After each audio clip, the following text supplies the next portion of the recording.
Ephesians chapter 6, verse 10. Now, my beloved ones, I have saved this most important truth for last. Be supernaturally infused with strength through your life union with the Lord Jesus Christ. Stand victorious with the force of His explosive power flowing in and through you.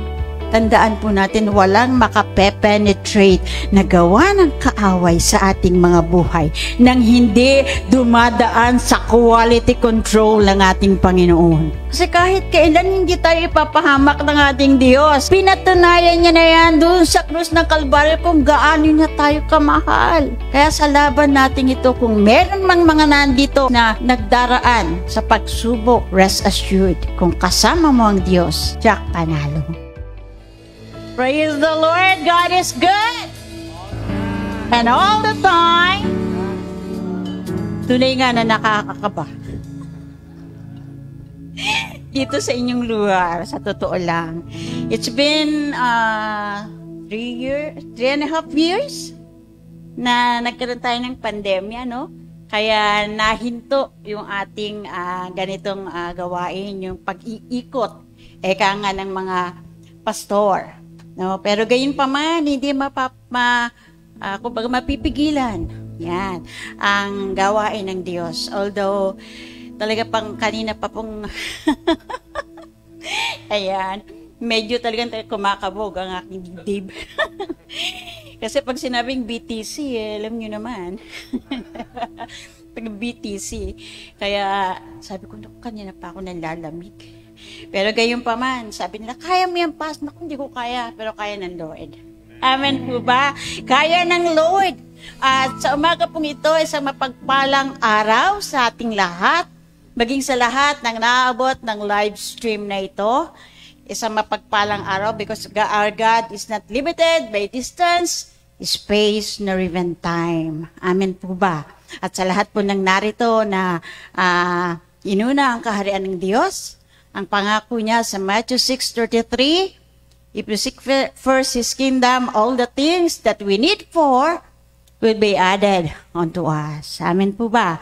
At kung ano man po yung hinihiling ng inyong puso, kaninang umaga pa lang na pagpunta nyo rito, ipinagkatiwala na at pinagkaloob na ng Diyos sa bawat isa sa atin. Amen? Yan, at sa umaga po ito, tunay nga na napakabuti ng Diyos. Amen po ba? Dahil ang ganda ng panahon. Halos isang buwan tayong talagang pinagpala, lalo na nung aming anibersaryo. Sino po nakapanood sa inyo sa FB ng aming anibersaryo? Doon po sa lugar ng Jardín de Isabel ng July 29. Talagang pinag-pray po namin yun. Pinag-fasting namin, nag-overnight pa kami. Pero nung araw mismo ng aming anniversary, pinatikim naman kami ng konting araw nung umaga. Pero during our anniversary, wow, talaga nagngangalit. yung aming, kumbaga, lugar. At Pastora Shirley nga noon, yung aming guest, no? Tapos habang nagtuturo siya, may tumutulo dun sa kanyang tapat. Natapos siya magturo, basang-basa yung kanyang damit. Pero gayon pa man, yun nga po, walang pinahintulot ang Diyos na magkasakit. Amen po ba? And nga po, hindi huminto ang ulan, pero hindi naman huminto yung pagpapala na ibinigay ng Diyos during that day dahil talaga namang hindi napigilan. Eka nga, yung mga anak ng Diyos. We don't expect na kami aabot ng 200 mahigit, knowing na ganun yung kaganda yung panahon, di ba? Pero talaga napakabuti ng Diyos. Amen? At talagang pwedeng tayuan yung kanyang mga salita. Amen po ba? Pero bago po yun, tayo po muna yumuko at pumikit. Ama naming Diyos, patuloy mo nga po kaming samahan sa umagang ito, Panginoon, sa pag-aaral ng iyong salita. Patuloy nga po na ikaw ang manguna sa aming kalagitnaan sa pamamagitan po ng iyong Santong Espiritu, and continue to pour out your wisdom, knowledge, and understanding upon this place, Lord God, and upon thy servant, Lord, and continue to hide me under the shadow of thy wings, and let thy only name be magnified, be exalted, and be glorified over this place and over the lives of your people who sought first your kingdom and your righteousness this morning, O God, in the mighty name of Jesus. Continue to hide me, Lord, under the shadow of thy wings, O God, at hanggang sa matapos, Panginoon, ang gawain mo sa lugar nito, Lord, ikaw lamang at wala nang iba ang tunay na maparangalan, tunay na maluwalhati sa aming kalagitnaan. And to you, Lord God, we entrust everything, and let miracles, healings, deliverance, and salvation flow freely, Lord God, over this place and over your message, Lord, ngayong umagang ito. In Jesus' mighty name. And to you, we bring back all the highest praises, glory, and thanksgiving. In Jesus' name, just we pray, and everybody agree and say, Amen and amen and amen. Palakpak sa Diyos na buhay. Hallelujah. At ngayon po ay meron tayong isang katuruan na binigay po ng ating GMA Director, Pastor Virgie Hernandez, patungkol pa rin po sa ating tema ngayong buwan ng Agosto. Ano nga daw ang tema natin ngayong buwan ng Agosto? An enemy defeating army. Sabihin mo nga sa iyong katabi, ikaw ay sundalo ng Diyos. Ayan. And in reality, pag sinabing sundalo, hindi basta-basta, di po ba? Merong training yan. Amen po ba? Sino dito yung nasa military? Wala po. Ayan. Nasa police or yung soldier or anything na nasa military. Diba? Ang aga-aga pa lang yan, mga nakagising na yan. Dahil meron na kaagad silang physical na exercise. Diba? Tapos kapag tapos ng exercise, hindi lang physically, maging intellectually and even psychologically, may mga exercise po yan. And as we say, sabi nga po natin, we are the soldier of the living God, meron din po tayong exercise. Amen po ba? Agree po ba kayo doon? Yan. Ang tanong, gaano tayo kadalas mag-exercise spiritually? Ayan. Kasi yung mga talagang sundalo ng Diyos, talagang matitipuno. Tama ba? Matitipuno at talagang, kumbaga, laging handa saan man isabak. And nung sinabi ng ating Panginoon, I will build my church and the gate of hell shall not prevail against it. Pag sinabing, I will build my church, ay hindi po itong edificio na ito or itong building na ito. Ang sinabi doon ni church is yung ecclesia. Sabi nga po natin, ecclesia. Or the called out ones. At tayo po yun. Whether we like it or not, that day na tinanggap natin si Jesus, yan, sa ating buhay bilang Diyos, Panginoon at sarili nating tagapagligtas, we already enter into battle. Naniniwala po ba kayo doon? Talagang meron na kaagad labanan. The forces of good and evil. Amen po ba? And nakakatuwa naman dahil ang ating commander-in-chief, wala pong iba, kundi ang ating Panginoon, nangako, di po ba? Nang sabi, I will be with you always. No, so, sa lahat ng laban na meron tayo sa buhay, kasama natin ang Diyos. Amen po ba? Pwede na lang, pag sinabi natin, Lord, kaya ko yan, na lang. Mahirap yun. Pag sinabi na, Lord, ako na lang, kaya ko yan.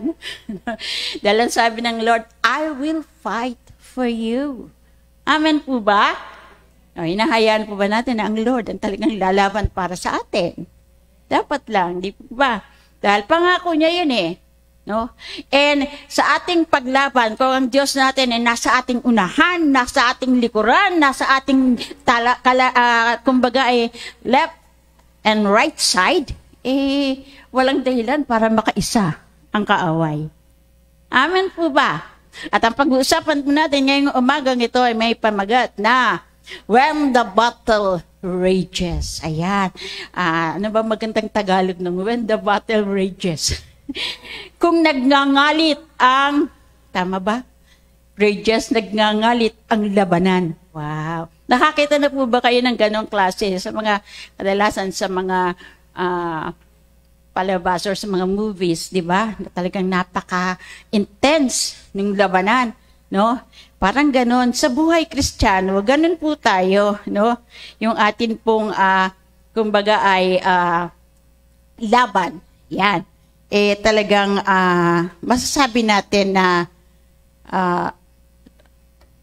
masasabi po natin na talagang matindi. Kasi nga, nung sinabi ng Panginoon, I will build my church. Tayo po yung tinutukoy doon. At hindi biro, dahil tayo ay nandito pa sa mundong ito. At kasama natin ang kaaway ng Diyos. At sa ating laban, hindi nga po pwedeng, kaya ko na yan, Lord. Kasi nga, matindi ang ating kalaban. Lahat gagawin niya para ibalik niya tayo sa kanyang kawan. Dahil alam naman po natin, di po ba? Dati natin siyang kasama. Since mas mahal tayo ng Diyos, pinili niya ang bawat isa sa atin. Amen po ba? Tingnan mo ngayon yung katabi ulit. Ayan, sa kaliwat sa kanan. Yan ang pinili ng Diyos. Ano kaya meron tayo? Diba na pinili tayo ng Lord? Ano kayong espesyal na meron tayo? Yan. Sa tingin nyo, meron ba? Wala eh. By the grace and by the mercy and by the love of God, kaya tayo narito. Amen po ba? Kaya sabi nga, love even the unlovable. Dahil minahal tayo ng Diyos. Amen po ba? At dahil po dyan, sabi po ng Psalms chapter 18 verse 29, with your help, I can defeat an army. If my God is with me, I can climb over enemy walls. Ganun daw po tayo dapat katapang. Kasi alam natin na ang ating kasama walang iba, kundi ang ating Panginoong Jesus. Yes, pwede sa ating laban umiiyak tayo. Oo, talagang ginawa yung luha na yan para gamitin sa pag-iyak eh. Amen po ba? No? Kasi pag di mo yan ginamit, ako hindi malilinis yung mata mo. No? Kaya kinakailangan yan. Di ba? And habang tayo'y lumalaban, umiiyak, oo, pero patuloy na sumusulong. Amen po ba? Dahil alam natin, sabi nga ni Jesus, I have overcome the world. Napagtagumpayan na ng ating Panginoon eh. Alam naman sa laban natin ngayon eh, replay, talo. Sa kayo nakakita ng laban na panalo na, tapos biglang replay, talo. Di ba hindi? Dapat laging panalo. Dahil sabi ng Lord, I will fight for you and I will be with you up to the end of time. Amen? So walang dahilan. Amen po ba? Bago po para po tayo ay wala.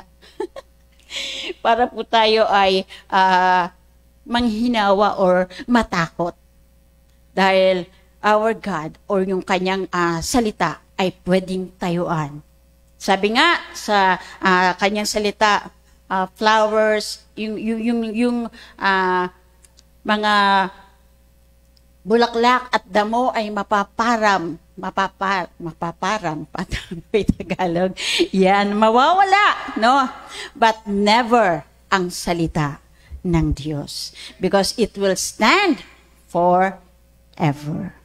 So, kung ano man yung pinanghahawakan mong pangako ng Diyos, tayuan natin. Dahil yun ay, kumbaga, gaganapin niya yung nais niyang maganap sa buhay ng bawat isa. Amen po ba? Sabi nga po ng Romans, chapter 8:31. So what are we going to say about these things? Sabi niya po ganun dito sa battle na ating kinakaharap. If God is for us, who can be against us? Yun sinasabi ko, kung sumasa atin ang Diyos, walang pwedeng lumaban or pwedeng kumbaga ay overpower sa atin. Kasi ang Diyos ang ating kakampi. Amen po ba? Sa ating buhay mananampalataya, yung mindset minsan natin is, kasi nandito pa nga po tayo sa mundo, medyo taliwas sa kalakaran ng mundo. Sabi nga po ganun, it should be that a Christian is Christian all the time and that we will not back down from our convictions. Dahil ang dami ngayon talaga sa panahon ngayon na talagang kumbaga ay pamatok na. Yan. Sa nangyayari sa mundo, no? Yun nga po minsan, sorry sa mga baka may tamaan na. Yung mga nagti-TikTok. Ayan. Ito may hilig mag-TikTok, no? Hindi kasi Christian naman yung content. Ayan. Christian naman yung content. Oo. Pero saan ba nang galing yung TikTok? Di ba, no? Kaya lang, yun nga po, napapagaya na tayo, no? Napapagaya na tayo doon sa nangyayari. Kaya, daw po tayo doon sa mga bagay na nasa ating paligid na siyang nagiging bait or pain ng kaaway, no? Para akala natin, okay lang. Pero hindi natin alam, nako-compromise na pala yung ating faith. Amen po ba? The war will continue until one day our great leader no longer tests and seasons his followers and ends the battle forever. Alam naman po natin yan. No, darating yung time. Pero habang tayo ay narito sa mundong ito, meron tayong laban na ating hinaharap araw-araw. Kanina lang, paggising natin, may laban na kaagad sa ating mind. Pupunta ba ako? Hindi. Yan, ganun eh. O di kaya, ano ba isusuot ko? Ito ba o ito ba? Mga ganun eh, no? May mga laban na kaagad sa ating isip. Pero gayon pa man, sabi mo sa iyong katabi, congratulations at nandito ka ngayon sa gawain ng Diyos. Amen po ba? Praise the Lord. Talagang napakabuti ng Diyos. Hallelujah. At tayo ay, kumbaga, nakarating sa lugar na ito. Sabi nga pong ganun, to continually win the raging battle. Yan. Kung nananais daw po natin na tayo magpatuloy sa laban na meron tayong kinakaharap every day, ayan, we need the strength of God's Spirit. Una, pangalawa, the inspiration of God's Word, and pangatlo, the accountability of God's people. So, ibig sabihin sa laban na meron tayong tatlong bagay na dapat nating panghawakan para nang sa gayon, patuloy na talagang makamit natin yung tagumpay na ninanais ng bawat isa sa atin. Amen po ba? So, una, in the strength of God's Spirit. Alam natin na ang Espiritu ng Diyos ay patuloy na narito habang hindi pa siya dumarating. And sabi nga pong ganun, the power and the strength of God ay kinakailangan natin, bawat isa sa atin, sa bawat laban na ating kinakaharap. Even though those struggles are hard and real, Christ is victorious. Amen po ba? Alam po ba natin yun? Dapat alam na alam natin. Amen po ba? Na sa lahat ng laban, lagi tayong panalo. Dahil bakit? Kasama natin ang Diyos eh. Pwera na lang kung iitsapwera natin siya sa labang meron tayo. Pero gayon pa man, nung sinabi ni Jesus sa Matthew chapter 16 verse 18 nga, I will build my church. Tayo po yun. And the gate of hell shall not prevail against it.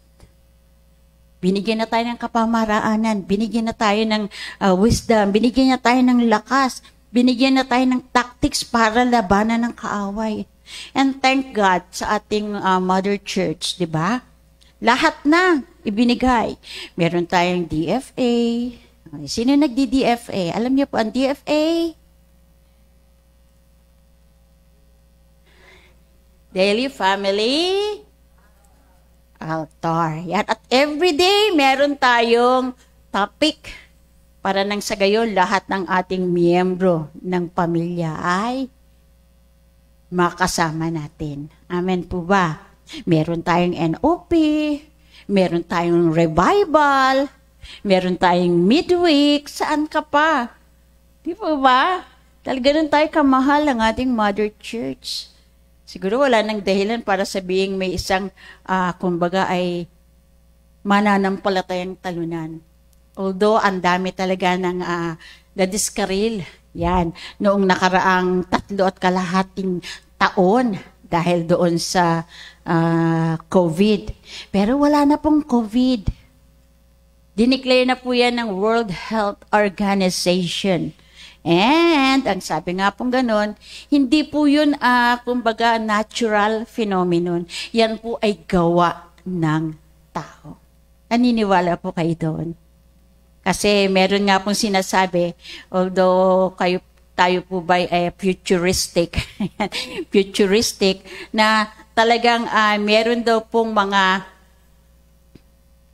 mahirap magbintang, magbanggit no? Pero may mga entities na talagang gusto nilang mangyari ay kumonti na lang ang tao sa mundo para kanilang makontrol. Yan.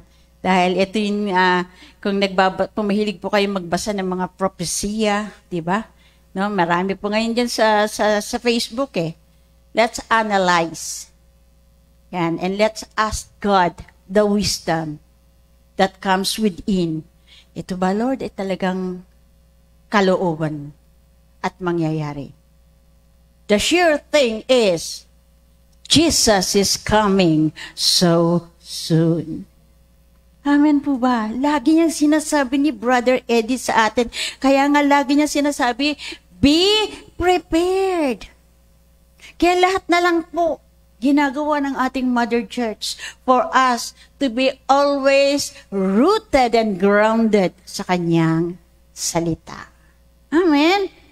So sabi nga pong ganun, dito sa ating, kumbaga ay continuous na laban, para natin maipanalo ito at tiyak na tayo tagumpay. Una, the power and the strength of God's Spirit. Kinakailangan laging nasa sa atin yun. Lagi nating nararamdaman, lagi nating kasama. And where does the Spirit of God dwells?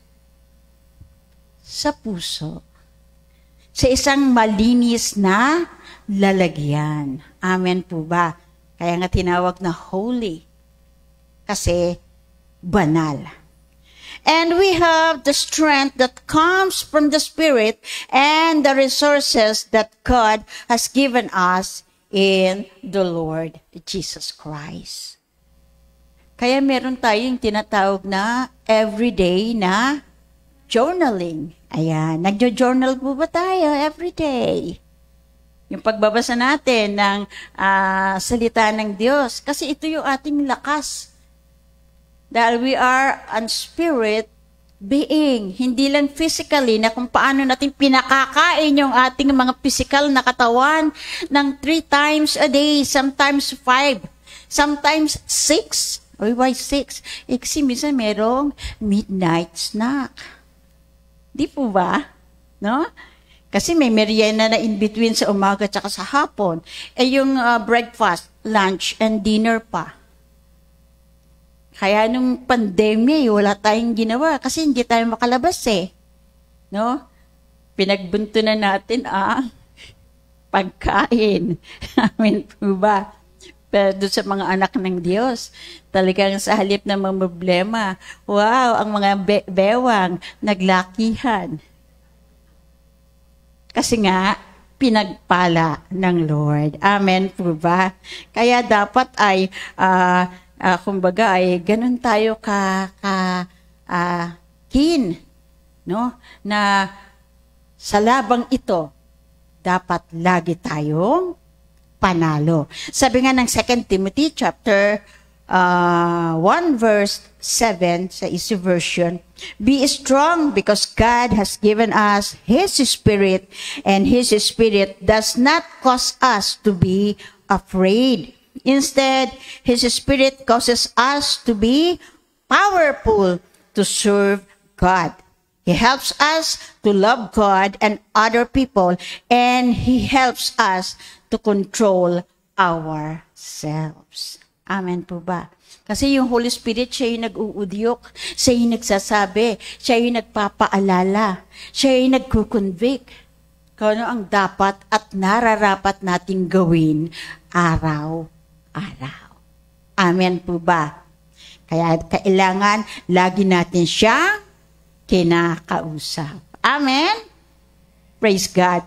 Fight your war with full courage without fearing the consequences of war. Kasi alam natin na sa labang ito, hindi naman tayo nag-iisa. Amen po ba? Kasama natin ang Diyos. When we do His work, proclaim His word, represent His kingdom, we have all His power supporting us. Amen? Tulad nga po na sinabi, sa labang ito, hindi lang tayo nag-iisa dahil meron tayong kasama. And it's none other than the Holy Spirit that God has promised. Amen po ba? Siya yung magsasabi, eto, dito ka tumudla sa kabilang ito. Dahil tsak, bullseye ang kaaway. Amen po ba?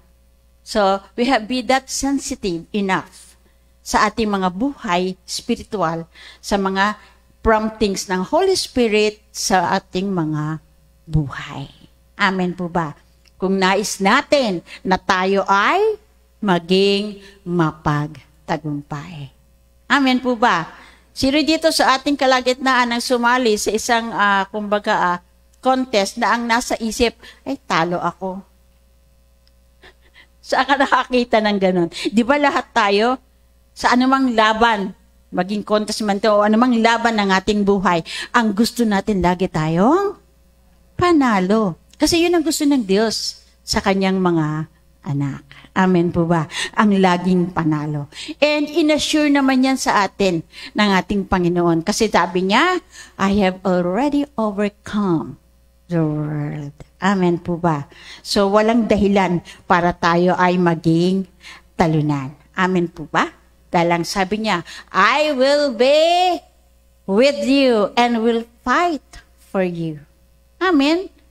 So, may mga bagay minsan na, mahirap. May mga bagay minsan na talagang ang tindi naman ang ating pinagdaraanan. Pero ang sabi ng Lord at the end, we will be victorious through Christ Jesus, our Lord. Amen po ba?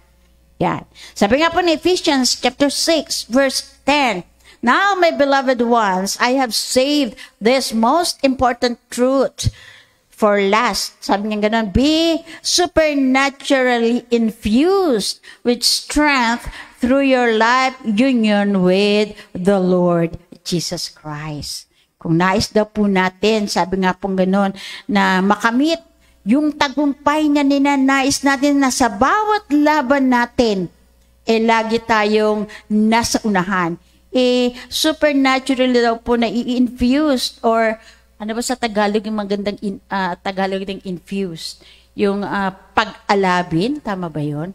Pag-alabin, yung kumbaga ay life union natin o yung ating relationship sa ating Panginoong Jesus. Sabi nga po, stand victorious with the force of His explosive power. Sabi nga pong ganoon, flowing in and through you. At paano natin itong, kumbaga ay makakamit sa ating buhay? Sa patuloy at patuloy na pagkilala sa sino ba si Jesus sa ating mga buhay. Gaano ba tayo ka-close? Eka nga. sa ating relationship with our Lord. Amen po ba? So, sa ating buhay spiritual, hindi po yan isang bagsakan lang, eka nga na, nung natanggap natin si Jesus bilang Diyos, Panginoon at sariling tagapagligtas, tapos na, yun na. Hindi po, everyday. Parang katulad yan ng halaman eh. Sino dito ang mahilig sa halaman? Ayan. Diba? Pag tinanim mo ang isang halaman, maliit pa siya, lagi mo siyang kinukultivate yung kanyang lupa sa paligid. Lagi mo siyang binubungkal, dinidiligan, nilalagyan ng fertilizer. Diba? Para siya maging mayabong at malago. Ganon din sa ating buhay espiritual. Kung ninanais natin na maging matatag, kung ninanais natin na maging maganda at malusog ang ating buhay espiritual, kinakailangang i-cultivate din natin ito. Patuloy natin siyang, kumbaga, pagyamanin. Saan? Sa pamamagitan ng kanyang salita at pananalangin. Amen po ba? Ayan. Magkaminsan sa ating church, no, may nakikita tayo na 3 years, 4 years, 5 years ng Christian. Pag bigla mong inasan, opening prayer ka, naku po, lumilipad na, ba't ako? Nagiging paniki, ba't? No? Wala. Oh, ba't bigla ka naging paniki? Ba't daw siya? No? Magkaminsan talagang, kumbaga hindi natin binibigyan ng pagkakataon. Pero sabi nga pong ganun, sa ating pagiging Kristiyano, hindi kinakailangang maging taga-tanawan at taga-tayuman lang tayo. No? Tayo ay tinawag bilang sundalo ng Diyos. Amen po ba? At ang isang sundalo, laging may training yan. Kaya nga ang ating team ngayon an enemy defeating army. So ano ba yung ating napagtagumpayan na? Meron na ba tayong tinalo? Oy, bakit? Yan, di ba? Everyday meron. Kasi alam ng kaaway. Tatawanan tayo ng kaaway niyan pagka medyo tutulog-tulog tayo Tinan mo si Job. Sino nakakakilala kay Job? 'Di ba? Pero ang kaaway, lahat tayo hindi pwedeng pakialaman ng kaaway unless nagpapaalam siya sa ating commander-in-chief. Tulad ng ginawa niya kay Job. Tandaan po natin, walang makapenetrate na gawa ng kaaway sa ating mga buhay nang hindi dumadaan sa quality control ng ating Panginoon. Kasi bakit kaya? Kasi para ipakita sa kaaway, uy, talagang tunay yung anak kong yan, hindi ako nagkamali dyan. Amen po ba? Alam natin na hindi nagkakamali ang Diyos ng pagpili. Kaya tignan mo nga uli yung katabi mo, kaliwat kanan. Ayan. Pinili yan ng Lord. Di ba? To fight. The good fight of faith. Amen po ba? At huwag nating hahayaang pagtawanan ng kaaway ang ating Panginoon. Ay, tinan mo yung anak mo yun, Kaya lang yan nandiyan dyan kasi pinagpapala mo ng gusto Subukan mo, katulad kay Job. Pero pinatunayan ni Job, naked I come to this earth, naked will I depart. Amen po ba? Ganun din po ba tayo? Huwag tayong gagaya sa asawa ni Lot. No? Huwag kang lilingon pag alis mo. Ano ginawa? Kasi dami siguro silang naiwan na kabuhayan or whatever. Hindi mapakali. Lumingon. Anong nangyari? Diba? Naging pillar of salt. And up to this day, sabi nga po gano'n, nandun pa yun sa Israel. So pag sinabi ng Lord na, anak, ganito ang gawin mo. Anak, dapat ganito. Wala nang question.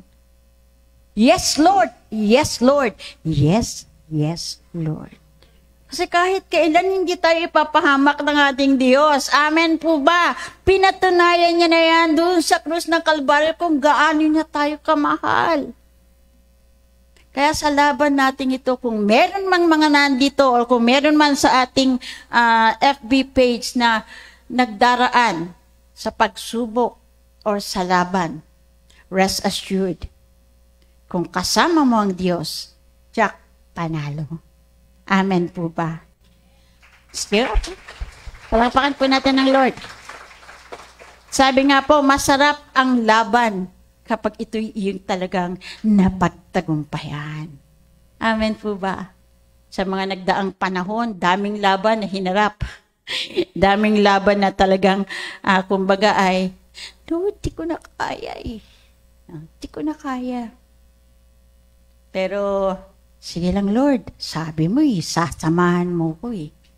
And true enough, napakasarap ng victory kapag napagtagumpayan na natin ang laban. Amen? Praise God. At tunay nga na ang Diyos na nangako sa atin ay hindi tayo pababayaan. Amen po ba? So, pangalawa, una, yung God's Spirit, no? So, pangalawa, to continually win the battle. Sabi nga pa nga rin, the authority and the inspiration of God's Word. So, sino dito hanggang sa ngayon ay nagme-meditate pa rin ng Word of God and nagme-memory verse pa rin? No? Dapat ito, kasi ito yung ating, kumbaga, pinakapalaso na itinutudla natin sa kaaway. Diba? And pwede nating sabihin, parang katulad ng ginawa ni Satan kay Jesus, no? Doon sa Matthew chapter 4 verse 4, na tinutukso siya after ilang panahon na siya ay nag-fasting. Sige, kung talagang anak ka ng Diyos, kung talagang Diyos ka, gawin mo nga itong bato na to na tinapay. Diba? No? Lakas ng loob niya, no? Kasi mismo si Satan, nagbabasa ng Word of God. Kung tayo mga anak ng Lord, medyo every Sunday lang natin dala-dala yung ating Bible. At every Sunday lang nabubuklat. Tapos from Monday to Saturday, parang katulad ng sinasabi ni Pastor Paul. From pag Sunday, godly. Yan. Patapos pag Monday to Saturday, ay daw? Deadly na. Kasi, iba na yung hawak. So, wag nating bigyan ang kaaway ng pagkakataon. Amen po ba? Sabi nga, we have a weapon, the word, and the truth of God, which is far superior to the enemies. Kasi mismo ang enemy, alam niya ang salita ng Diyos. And kinukote niya nga rin ito kung minsan. No? Kaya wag tayong paiisa sa kaaway. Dahil alam na alam niya that the word na meron tayo is alive and active at pwede mo itong ibalik sa Kanya. Amen po ba? For every projectile hurl, tinignan ko, ano ba yung sabi na projectile hurl? Yung pala yung pabulusok. Yan, na pagbato ng kaaway.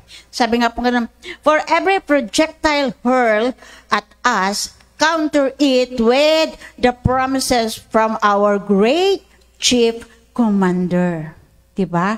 Sa bawat pag-atake daw po ng kaaway, kontrahin natin yon ng mga pangako ng Diyos na ibinigay sa atin ng ating commander-in-chief, none other than our Lord Jesus Christ. Sabi nga po, when the enemy hears His words, they got confused and flee. Kapag ka narinig na daw po ng kaaway ang mga pangako ng Diyos na binitiwan natin, na ating tinatayuan, natataranta na daw po ang kaaway. So, paano tayo magbabalik sa Kanya kung wala tayong alam? So, dapat lagi natin itong pinagbubulay-bulay. Lagi nating binabalikan.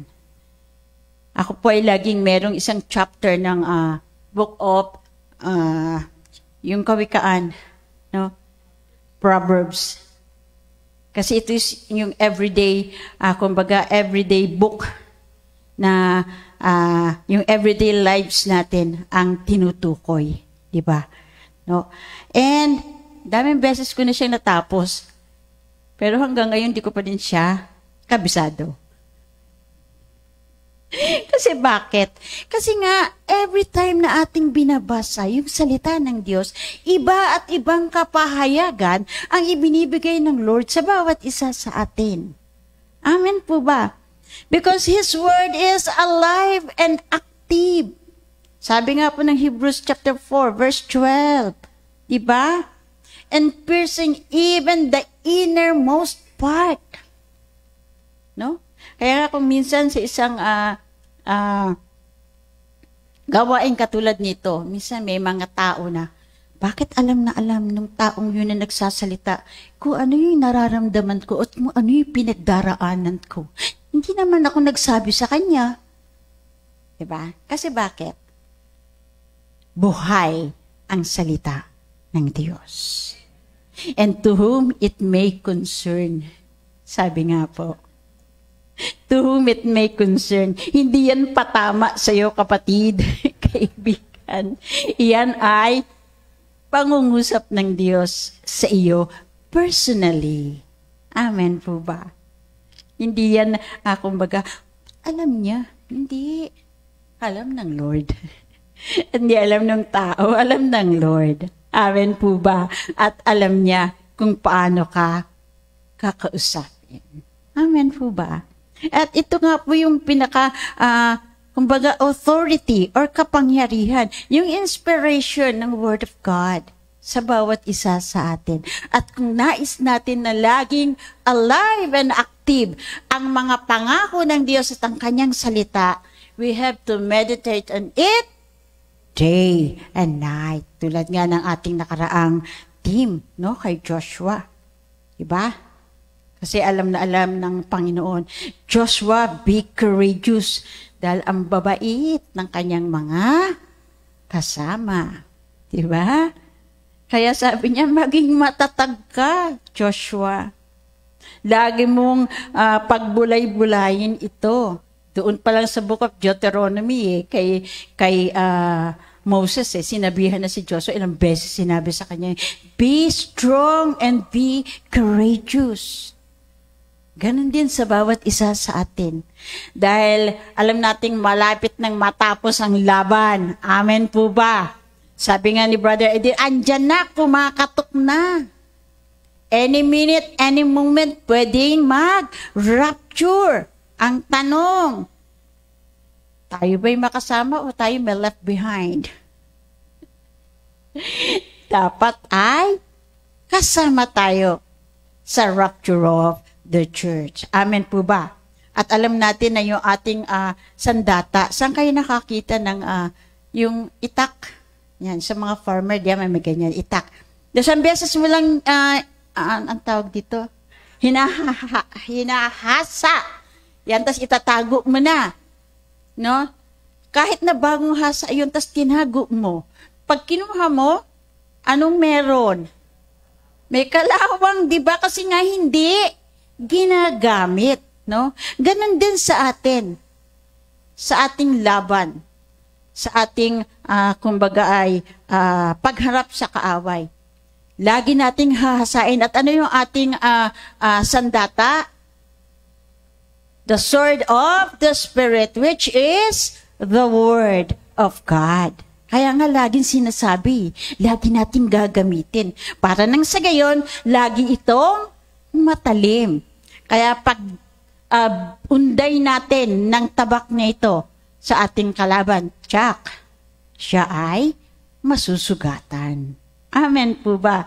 Pero kung nakatago, pag unday mo, naku, meron palang kalawang, ay hindi tumalab. Kasi wala na, mapurol na. Mapurol na. Diba? Kaya kinakailangan ay laging bago hasa. Para nang sa gayon, anumang laban, saan mang laban, anumang oras, anumang pagkakataon, we are always ready.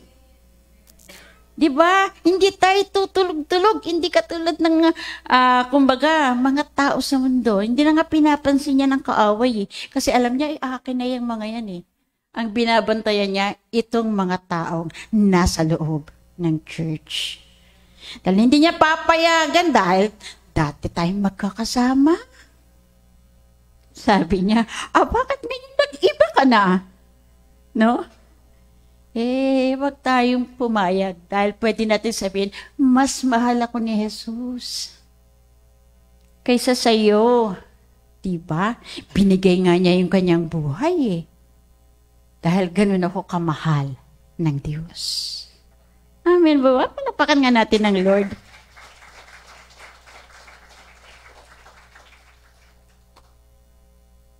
Ngayon alam na natin kung gaano tayo kamahal ng Diyos. Meron pa bang dahilan para tayo ay manghinawa? Meron pa bang dahilan para sabihin, ano ba itong nararamdaman ko? Hindi na natapos-tapos ang problema ko.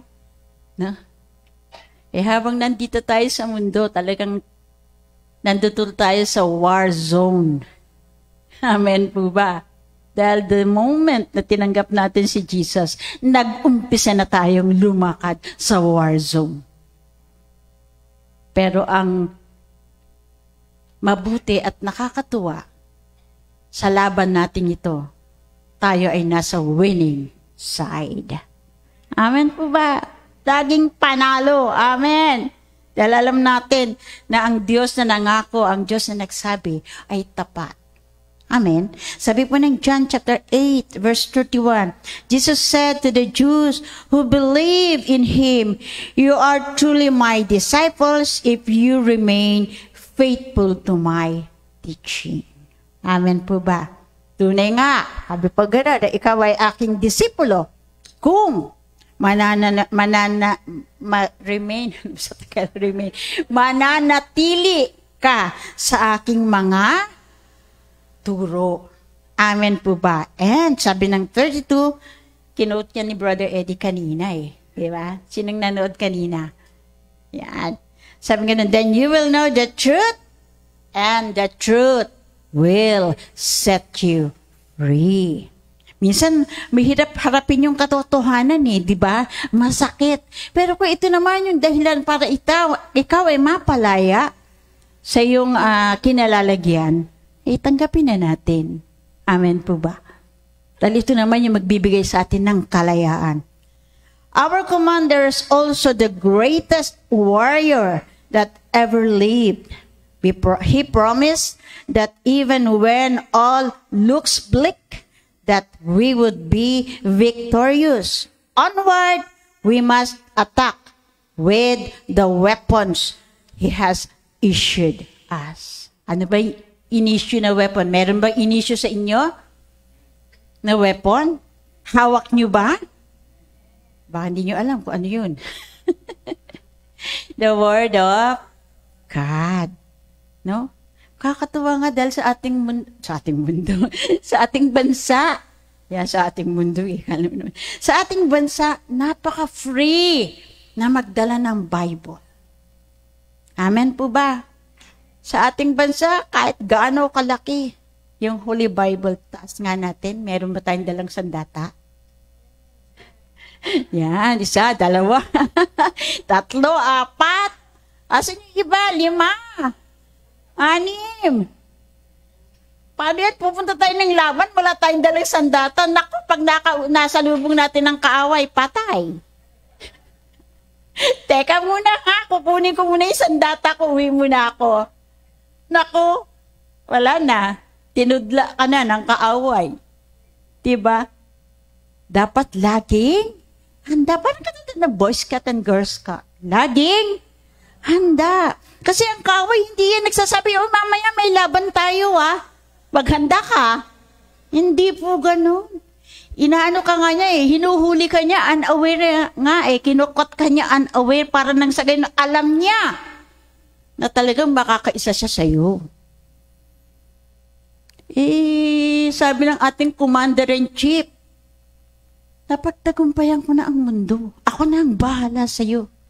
Kumbaga, replay. Talo na ang kalaban. Amen po ba? Kaya lang, yun nga po, sinasabi ko, kung hindi tayo nag-e-exercise, anong mangyayari? Sakay nakakita. Walang practice. No? Walang kahit ano. Tapos gusto mo panalo. La. Paano kaya yun? No? Parang katulad yan sa isang sa isang scenario na merong nandoon sa labas ng gym. Ayan, nanunood siya doon sa nag-e-exercise sa loob. Pero gusto niya, yung nakikita niyang muscles nung nag-e-exercise, meron din siya. Pero nanunood lang siya. Ano sa palagay niyo? Makukuha niya yung muscles na gusto niyang mangyari? No? Sa panunood lang? Siyempre, ikaw mismo dapat ay nandoon sa scene. Diba? Parang sa gayon, maramdaman mo. Parang katulad din ng bawat isa sa atin, araw-araw na laban na meron tayo. Kung gusto mong maramdaman at maranasan ng panalo, be on the war zone. Amen po ba? At ang sarap, namnamin, eka nga, yung panalo. Amen?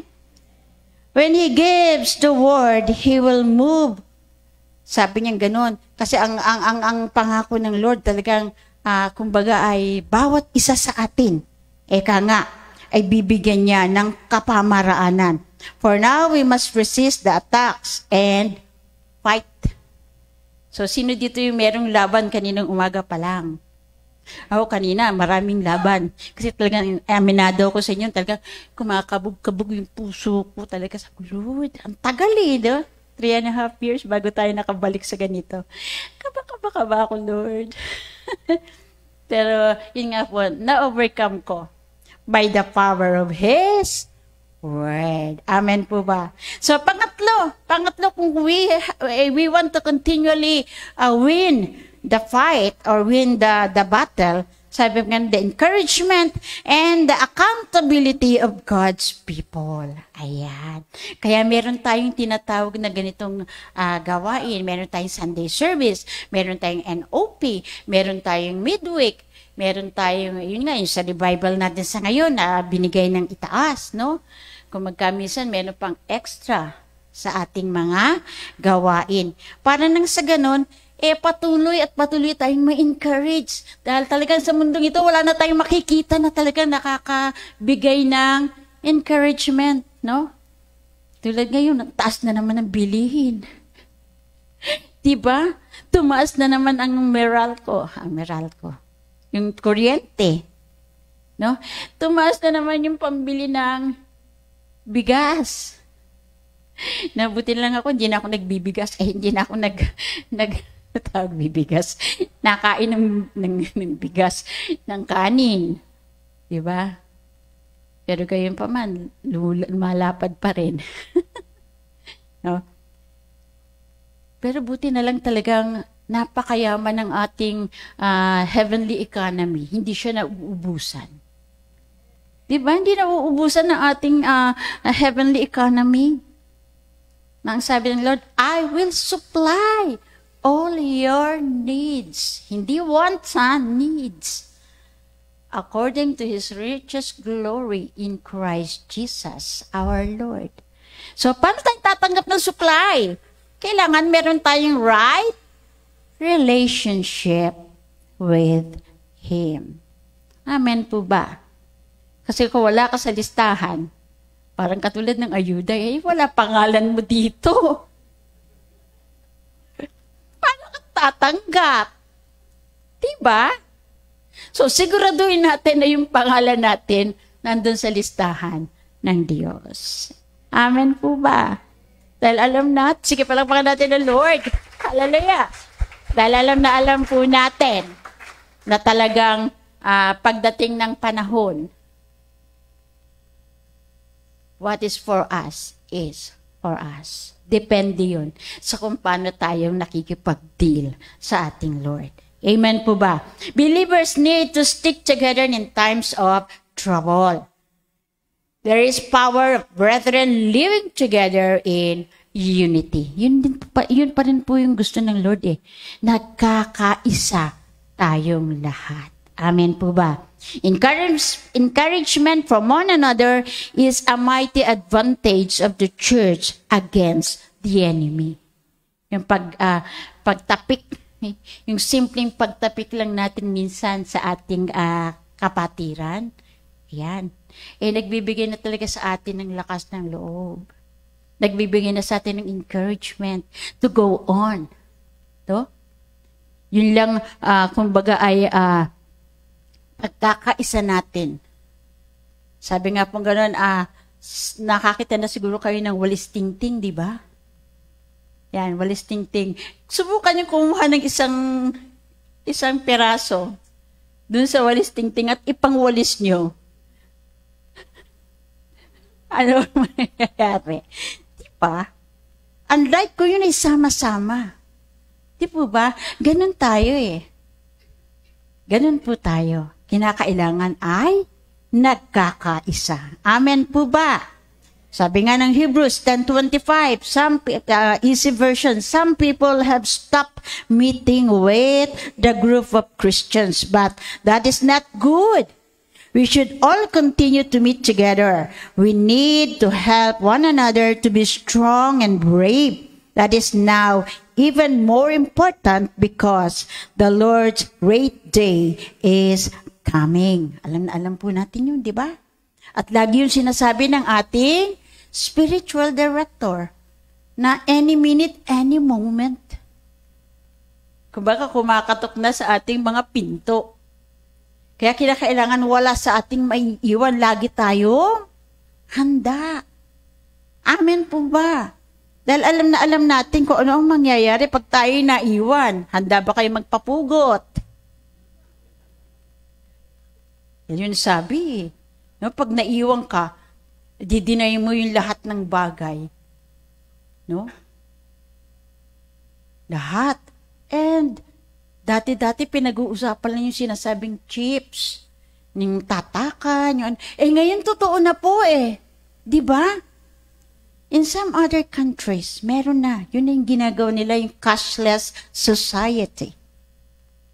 Nasa third world lang tayo, kaya medyo mahirap kasi medyo mahal. No? Pero nangyayari na.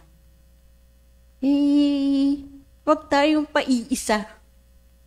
Wag tayong tutulog-tulog dahil kapag dumating yung araw na yun at maiwan nga tayo, yun nga ang tanong, bago ka pa makabili ng lahat ng pangangailangan mo, kinakailangan isanla mo ang kaluluwa mo. Payag ka ba? Na doon ka kasama ni Satan, no? Siyempre hindi. Diba? Kaya ngayon palang hinahanda na tayo sa lahat-lahat ng posibleng pwedeng mangyari. And little did we know, lalo na yung mga hindi naman ganon ka-techie ngayon sa nangyayari sa mundo. Tulad ko, hindi ako techie. Marunong masyado maggagamit ng yung mga computer. No? Dami na pong nangyayari sa mundo. At yung tinatawag na ang mundo ay paliliitin na lang at magiging 10 na lang yung mga superpower countries na ang lahat ng mga hindi na ay kumbaga i-eradicate. Kaya ang nangyayari yung false na yung COVID-19 na sabi nila ay sakit pero hindi, talagang gawa yan ng tao para eradicate ang maraming tao. Lalo na sa mga third world country. Kasi ang gusto nila, i-control ang tao. No? Pero our God is awesome. He will not let it happen sa lahat ng mga nagtitiwala sa Kanya. Kaya ang Kanyang panawagan, let's always be alert. Kaya nga itong ating team ngayon an enemy-defeating army. Pag sinabing army, it composed of soldiers and we are the soldiers of Christ. So being soldiers, kinakailangan tayo ay laging handa, matapang, laging pasugod, hindi pa atras. Kasi saan ka nakakita ng nanalo, nagpa-atras ang takbo? Diba? Laging pa sulong. Di ba? Hindi, panalo ko, Lord. Panalo ko. Di, dapat ay laging pasulong. Sabi nga po ganun, we are set free to the battle. Tayo ay pinalaya na para lumaban. Ang ating laban ay talagang laban na para sa Panginoon. Amen po ba? To engage in the fight, to overcome in our own lives, and to become the channels by which others are set free. So, titignan po natin yung ating mga sarili dahil may mga tao, hindi natin alam, na nakatingin sa atin. Amen po ba? Sabi nga, the habit of coming together will make us become dedicated. Dedicated nga pa talaga tayo. Yan. Will make us become durable. Anong sinabing durable? Talagang yung maaasahan. No? At sa ating pagkakaisa, sabi nga pong ganun, together will make us become deliberate. Talagang sinasadya natin na ipakita sa kaaway that we can. Amen po ba? And we become delightful. Yan. Tingnan mo nga yung katabi ulit.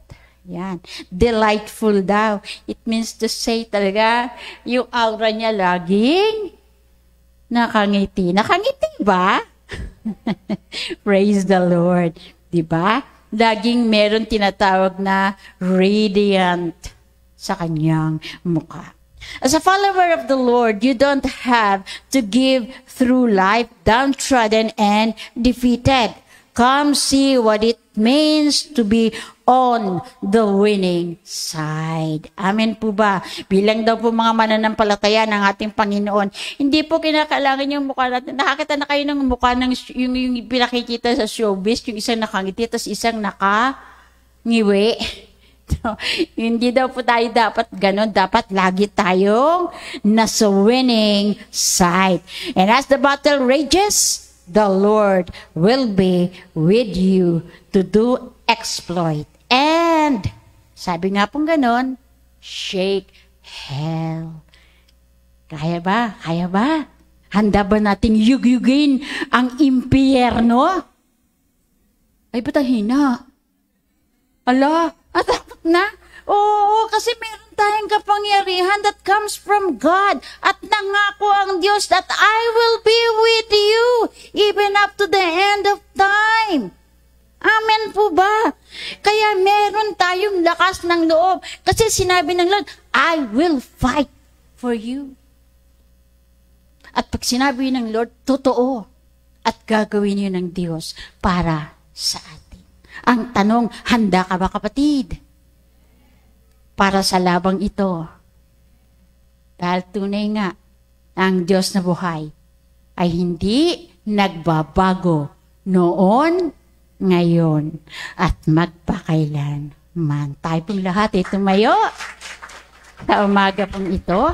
Hallelujah. Lagi po nating isipin at lagi po nating alalahanin na meron tayong laban na kinakaharap araw-araw.